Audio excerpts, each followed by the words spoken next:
In this tutorial, I show you how to remove an old piece of metal back-tack strip and how to re-upholster the chair with a new piece. After removing any staples holding the fabric in place, this is the back of the chair, I'm now going to prise the metal back-tack strip back, and I'm using, this is a metal staple lifter. You could use a screwdriver or a knife, but I use this and just pull back on the back-tack strip so that I can release the fabric from the little teeth that are holding it in place. The bottom of the metal back-tack strip is stapled to the wooden frame of the chair, so I'm just using a mallet to tap the staple lifter under the tack strip and the staples so that I can lift those out. And you can use a little pair of pliers if the staples don't come up, but you usually find they come up quite easily. And then I'm very carefully going to remove the foam that's attached to the little hooks because I can reuse it.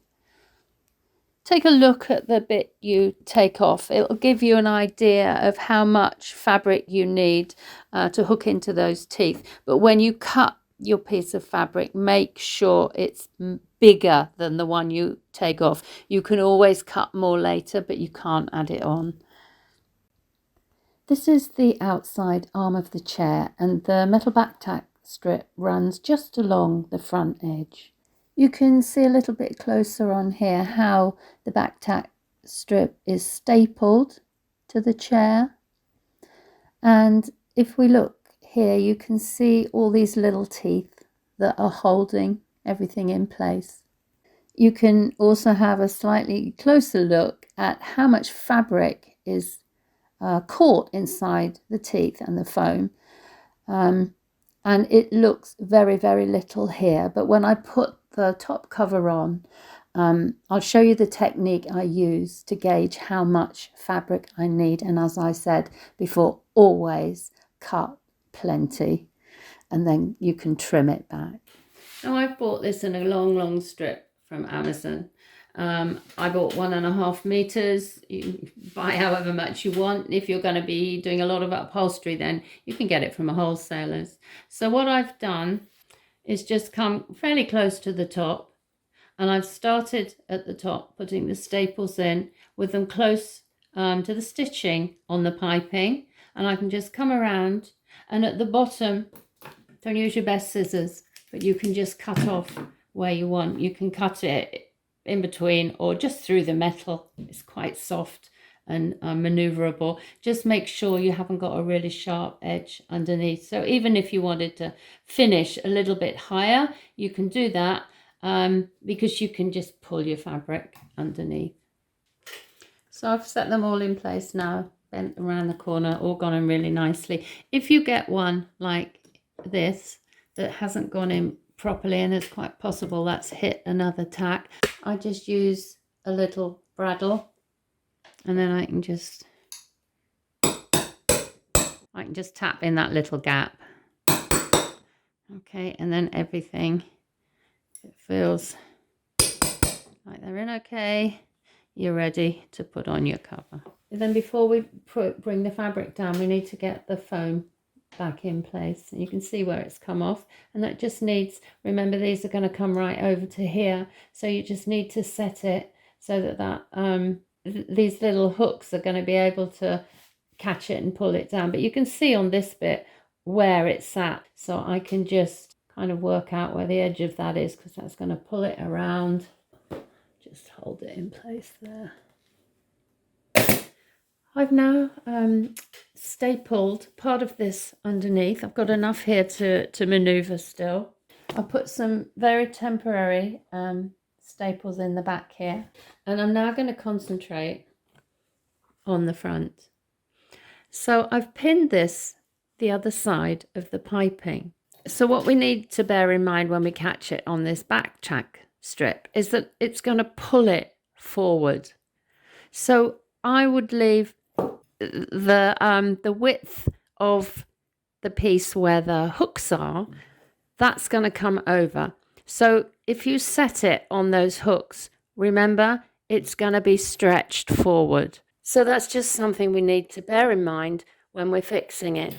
So I'm now going to cut it the other side of the piping, because where this line of the back tack strip is, I need to fix it in a little bit further forward to pull it over, okay? Otherwise it's going to pull everything too far that way. We can always trim it afterwards. Much better to have enough too much than too little.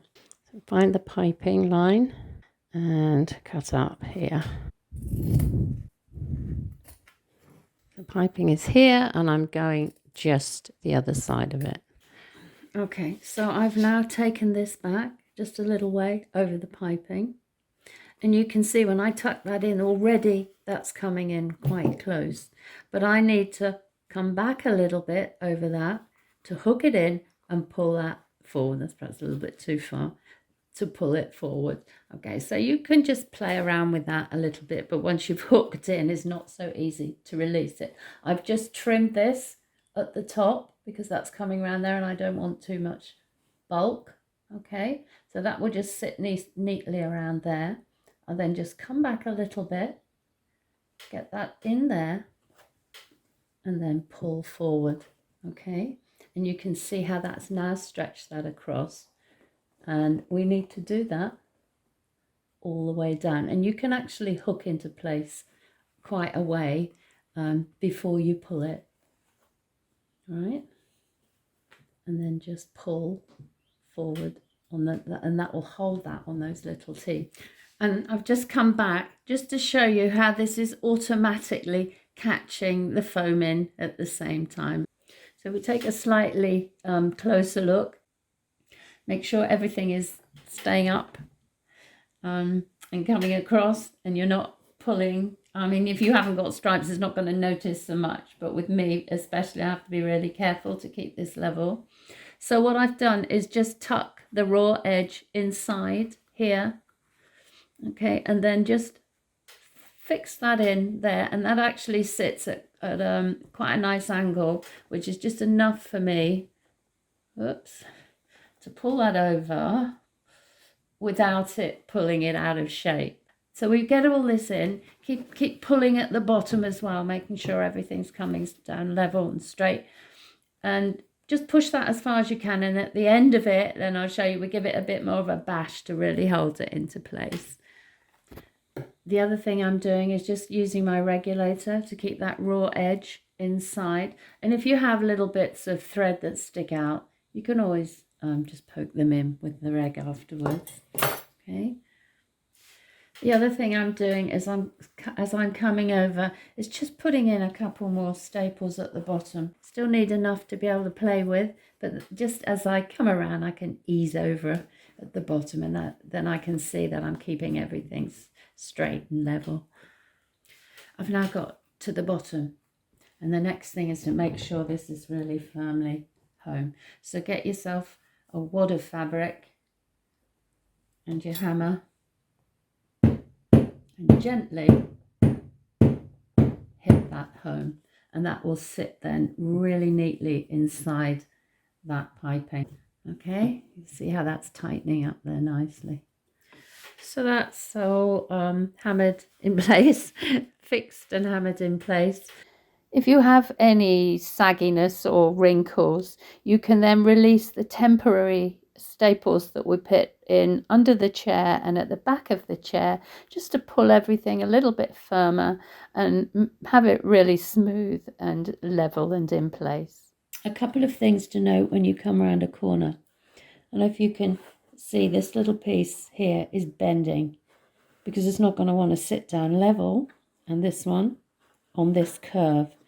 So quite simply, you can just cut that. Okay, just like you would a piece of fabric. I need some sharp scissors to do it. And then once you've done that, you can separate those two out and then they'll bend. The other thing is you come to an end, and you can see this one's just got a single one on the end here, so that works fine. Easy, just join, just add on the next piece. And one little tip for getting the right tension on here, if you push down the other side of the bit where the hooks are, so that this sits firmly against this line, against the teeth, you can then pull down, and that then is just about the right tension to get that into place. As you start to come around the side, do one piece on one side, one on the other side, and keep that even all the way up. Otherwise your fabric might be inclined just to sway one way, and you just keep an eye on your pattern to make sure that everything really is staying level. When you come to the top, you're losing your anchor pins. So as you're folding it under, keep pulling upwards, okay, to keep that edge really level. And then we've got very close to the leg, and we have to accommodate the turn. If you found this video useful and would like to see more tutorials on soft furnishing and reupholstery, please like, subscribe and hit the bell to be notified when I make more videos. I'll leave a link for the complete strip down and reupholstery of this chair in the description and at the end of this video. Thanks for watching and good luck with your project.